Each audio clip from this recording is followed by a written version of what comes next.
శుభోదయం. గోదావరి తల్లి పుష్కరాలలో ఈరోజు 9వ రోజు. పుష్కరాలలో ఈరోజు చాలా విశేషం అని చెబుతాం. ఎందుకంటే 9వ సంఖ్య పరమాత్మనకు ప్రతీక. ఇది పూర్ణ సంఖ్య. ఈ పిమ్మట మళ్ళీ 1 వచ్చి చేరుతుంది. 1 తర్వాత 0 ఉంటాయి. 9వ సంఖ్య పూర్ణ సంఖ్య, పరమాత్ముని అవతార సంఖ్య, పరమాత్మ స్వరూపానికి సంఖ్య. దశావతారాలలో 9వ అవతారం మాత్రమే పూర్తి అయింది. 10వ అవతారం కల్కి అవతారం భవిష్యత్తులో రాబోతున్నది. కనుక ప్రస్తుతం మనం కృష్ణావతార అవకాశ స్వరూపాలలోనే కాలం గడుపుతున్నాం. జగన్నాథ రథయాత్ర కూడా ఈ మధ్యనే చూశాం కదా. కనుక 9 సంఖ్య పూర్ణ సంఖ్య.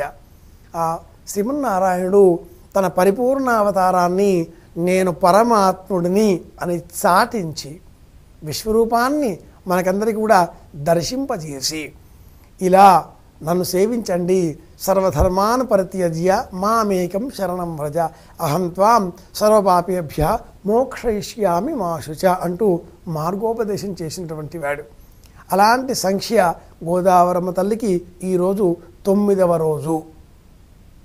ఈ రోజున మనం తీర్థ సేవనం చేస్తే అనంతమైన పుణ్యం లభిస్తుంది అంటాయి మన పురాణ గ్రంథాలు.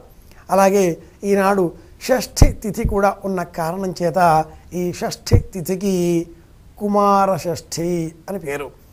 స్కందుడిని కుమారస్వామిని కూడా ఈరోజు పూజించాలి.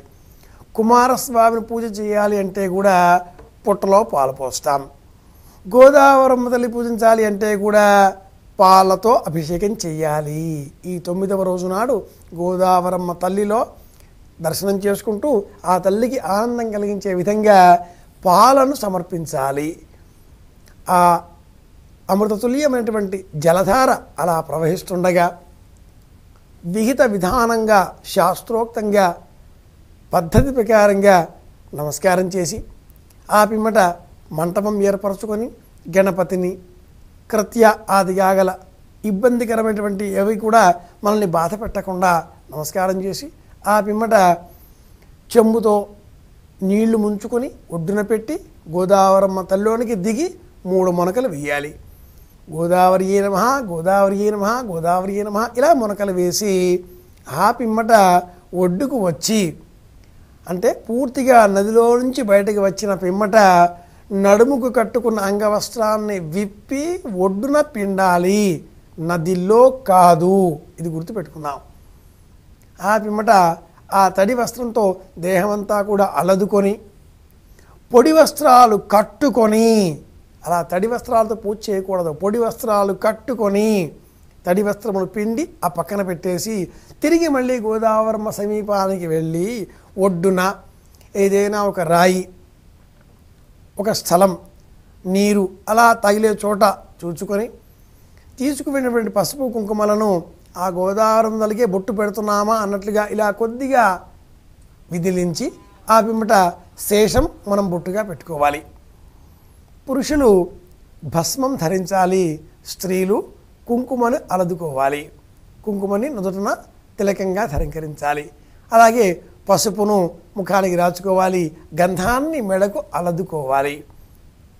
పురుషులు మాత్రమే భస్మాన్ని ధరించాలి.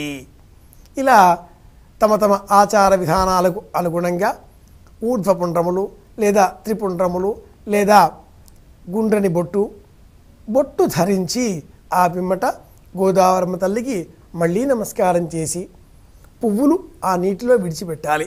1, 2 పుష్పాలు. ఆ పిమ్మట అగరొత్తులు వెలిగించి ఆ ఒడ్డున ఉండే ఇసుక రాతి బెడ్డ ఆ పక్కన చెక్కాలి. అందులో వేయకూడదు, పక్కన చెక్కాలి.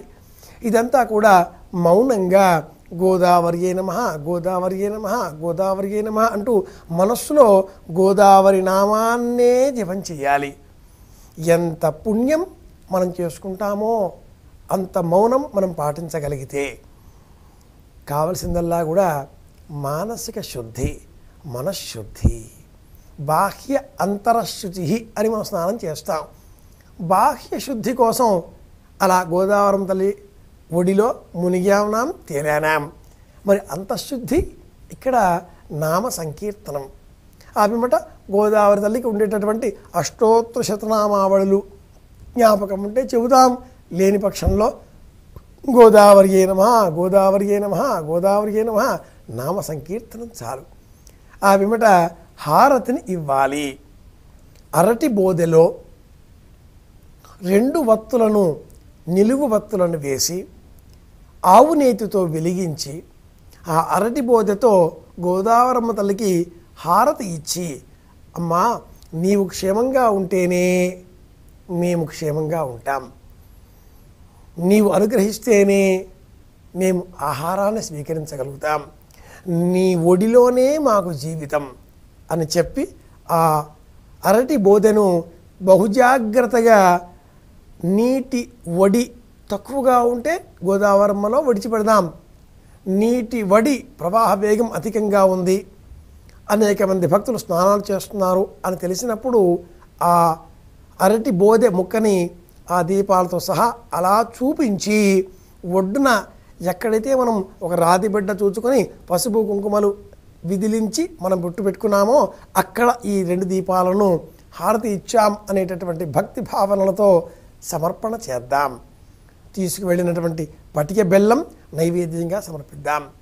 మన ఇంట్లో దేవతారాధన, దేవతాలయంలో విగ్రహారాధన ఎలా చేస్తామో అలాగే ప్రవహించేటటువంటి నీరు గోదావరమ్మ తల్లి, ఆ తల్లికి కూడా ఇలాగే నమస్కారం చేద్దాం.